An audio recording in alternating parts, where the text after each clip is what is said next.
Now, let's talk about respiration, and our focus here is going to be upon our S2, okay? So before we begin, you tell me about S2 again. S2 is a diastolic event, is it not? Yes. And what happens during diastole? You have closure of the aortic followed by the pulmonic. We have A2P2, A2P2. Dot up, dot up, dot up. Let up is S1. Let's leave that alone. Let's focus on S2. Now, if you've understood everything that I've said up until now, when I talk to you about the splitting of your S2 physiologically, then this will make sense during inspiration. Now, work with me here. Ready? Deep breath.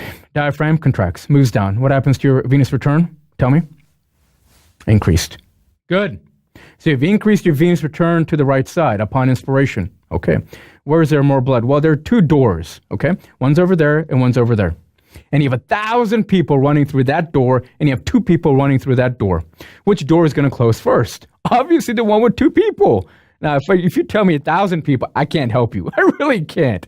So here we go. Inspiration is more amount of blood on the right side. Okay. That's your 1,000 people.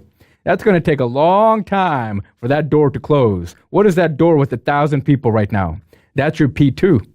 So your second heart sound, your pulmonic valve closing upon inspiration is going to be much more delayed than your aortic. What do we call this? A physiologic split. Take a look at inspiration, please.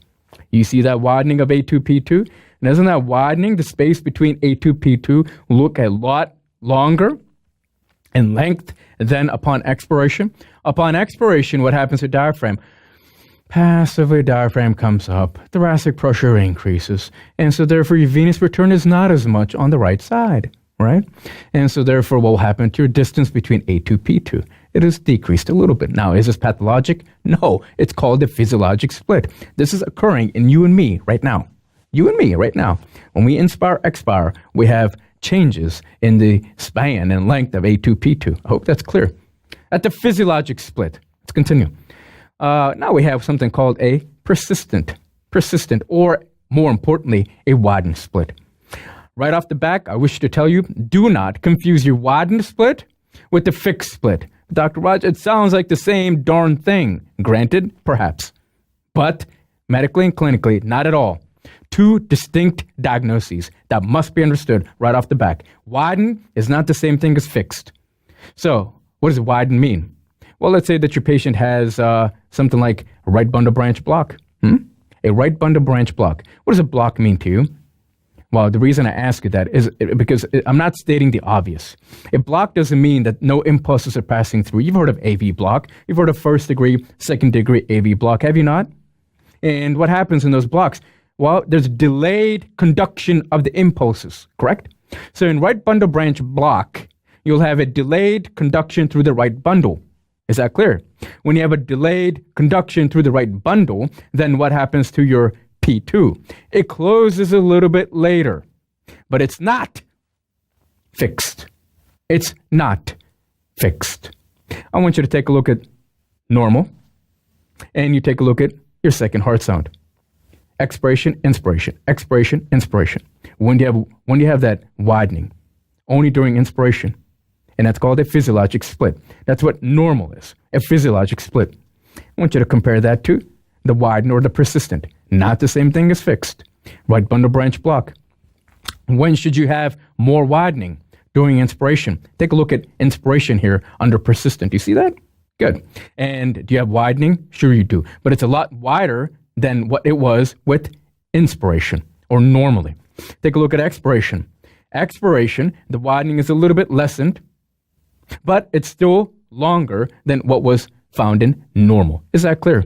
So you still have variation, kind of like a accordion, right? Back and forth, back and forth. So you still have that inspiration, expiration, widening, and closing of the length and span, but this is called persistent.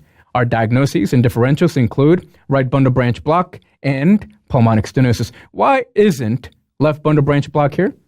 You see that? Why isn't LBBB here? Because the left bundle branch block would mean what? Close your eyes. It means I can't have proper conduction to the left bundle branch. So where's my depolarization passing through? Through the right bundle branch. So which valve is going to close first? Pulmonic, then your aortic. Is that clear?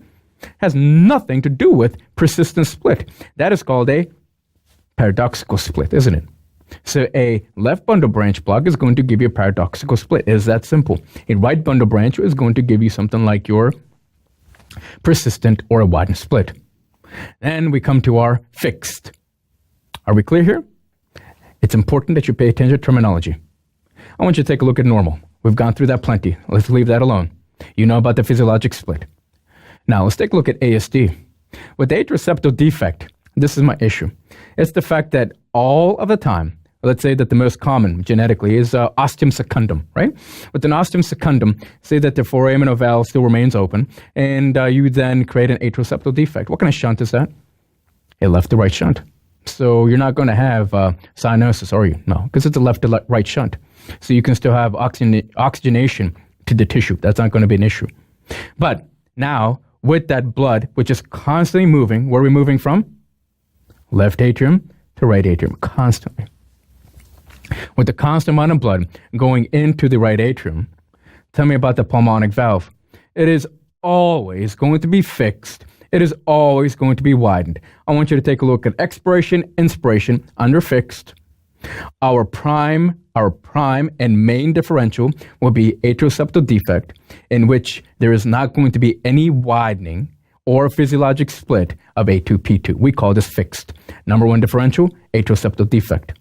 We will go one step further because any board exam, clinically, what have you, will want you to know, will require you to know where on your chest you would hear the atrial septal defect murmur.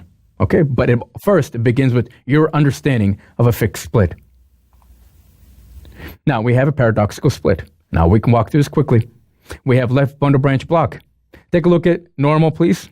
A2P2, expiration, inspiration. Take a look at paradoxical. What's paradoxical mean? Opposite. When's the last time you've heard of paradoxical, or where's another common theme of paradoxical come into play? How about a paradoxical embolus? Remember a DVT? A DVT will be a thrombus, and if it embolizes, you end up in a pulmonary embolism, right? That's not paradoxical. But if you have something like a septal defect, then you might have a DVT, which will then embolize to the opposite side, and you call that what? A paradoxical embolus. Here we have a paradoxical split. Is that clear? So what's happening? There's no proper depolarization of the left bundle branch. So where is my conduction passing through? The right bundle branch. First to a P2, then A2. That is not normal. That's a paradoxical split. What's another one? With an aortic stenosis. With an aortic stenosis, and we'll get into this in a little bit, but it's a systolic murmur. The aortic valve doesn't want to open. And if it doesn't want to open, it sure as heck doesn't want to close. So therefore, you might have a paradoxical split. It's important that you understand the difference between, number one, physiologic split of S2, a widened split of S2, differential, right bundle branch block. Number three, fixed split.